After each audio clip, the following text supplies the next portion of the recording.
ये अपहरण है दोस्तों, यहाँ सबका कटेगा दोबारा।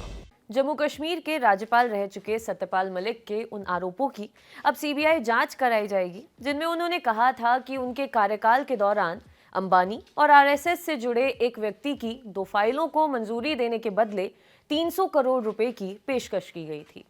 मलिक इस समय मेघालय के राज्यपाल हैं और पिछले कुछ महीनों से कृषि कानूनों को लेकर मोदी सरकार पर तीखी टिप्पणियां करते आ रहे हैं। आज तक की रिपोर्ट के मुताबिक जम्मू कश्मीर प्रशासन ने रिश्वत मामले में सीबीआई जांच की सिफारिश की है। मालूम हो कि सत्यपाल मलिक ने कहा था कि जब उन्हें रिश्वत देने की कोशिश की गई तो उन्होंने डील रद्द कर दी थी। उन्होंने इसे लेकर प्रधानमंत्री नरेंद्र मोदी से भी मुलाकात की थी और पीएम ने कहा था कि भ्रष्टाचार पर समझौता करने की जरूरत नहीं है। मलिक ने राजस्थान के झुंझुनू में एक कार्यक्रम को संबोधित करते हुए कहा था, कश्मीर जाने के बाद मेरे सामने 2 फाइलें लाई गईं, एक अंबानी और दूसरी आरएसएस से जुड़े व्यक्ति की थी, जो महबूबा मुफ्ती के नेतृत्व वाली तत्कालीन पीडीपी भाजपा सरकार में मंत्री थे और प्रधानमंत्री के बहुत करीबी थे। उन्होंने आगे कहा, दोनों विभागों के सचिवों ने मुझे बताया था कि ये अनैतिक कार्य से जुड़ा हुआ है, इसलिए दोनों सौदे रद्द कर दिए गए। सचिवों ने मुझसे कहा था कि आपको प्रत्येक फाइल को मंजूरी देने के लिए 150 करोड़ रुपए मिलेंगे, लेकिन मैंने उनसे कहा कि मैं 5 जोड़ी कुर्ता पजामा लेकर आया था और केवल उन्हें ही वापस लेकर जाऊंगा।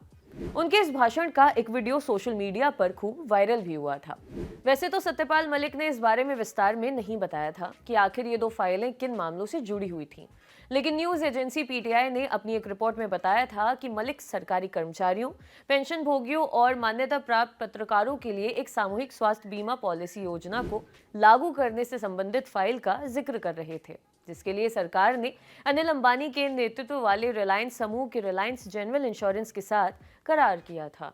जम्मू कश्मीर का राज्यपाल रहने के दौरान अक्टूबर 2018 में उन्होंने कर्मचारियों के लिए रिलायंस जनरल इंश्योरेंस के साथ सामूहिक स्वास्थ्य बीमा करार को गड़बड़ी के शक में रद्द कर दिया था। 2 दिन बाद राज्यपाल ने रिलायंस जनरल इंश्योरेंस के साथ अनुबंध को बंद करने को मंजूरी दे दी और पूरी प्रक्रिया की जांच के लिए मामले को भ्रष्टाचार निरोधक ब्यूरो को भेज दिया, ताकि ये देखा जा सके कि ये पारदर्शी और निष्पक्ष तरीके से किया गया था या नहीं। मलिक ने कहा था कि इस मामले को लेकर उनकी मुलाकात प्रधानमंत्री से भी हुई थी, जिसमें पीएम मोदी ने कहा था कि भ्रष्टाचार से समझौता करने की जरूरत नहीं है। उन्होंने कहा, एहतियात के तौर पर मैंने प्रधानमंत्री से मिलने का समय लिया और उन्हें इन दोनों फाइलों के बारे में बताया। मैंने उन्हें सीधे बताया कि मैं पद छोड़ने के लिए तैयार हूं, लेकिन अगर मैं पद पर बना रहूंगा तो इन फाइलों को मंजूरी नहीं दूंगा। सत्यपाल मलिक ने यह भी आरोप लगाया था कि कश्मीर देश की सबसे भ्रष्ट जगह है। उन्होंने कहा था, पूरे देश में 4-5% कमीशन की मांग की जाती है, लेकिन कश्मीर में 15% कमीशन की मांग की जाती है। उन्होंने कहा था कि उनके नेतृत्व में जम्मू कश्मीर में भ्रष्टाचार का कोई बड़ा मामला सामने नहीं आया और उन्होंने यहाँ तक कि घाटी में अपने रिश्तेदारों पर भी तरफदारी करने से इनकार कर दिया था। बाद में जब मलिक से ये पूछा गया था कि वो आरएसएस का नेता कौन था, तो उन्होंने नाम बताने से इनकार कर दिया और कहा कि सबको पता है कि जम्मू कश्मीर में आरएसएस का प्रभारी कौन था। इंडियन एक्सप्रेस से उन्होंने कहा, उनका नाम लेना सही नहीं होगा, लेकिन आप पता कर सकते हैं कि जम्मू कश्मीर में आरएसएस प्रभारी कौन था, लेकिन मुझे खेद है, मुझे आरएसएस का नाम नहीं लेना चाहिए था। आपके लिए खबर लिखी थी हमारे साथी धीरज ने। देखते रहिए दी लंदन टॉक। शुक्रिया।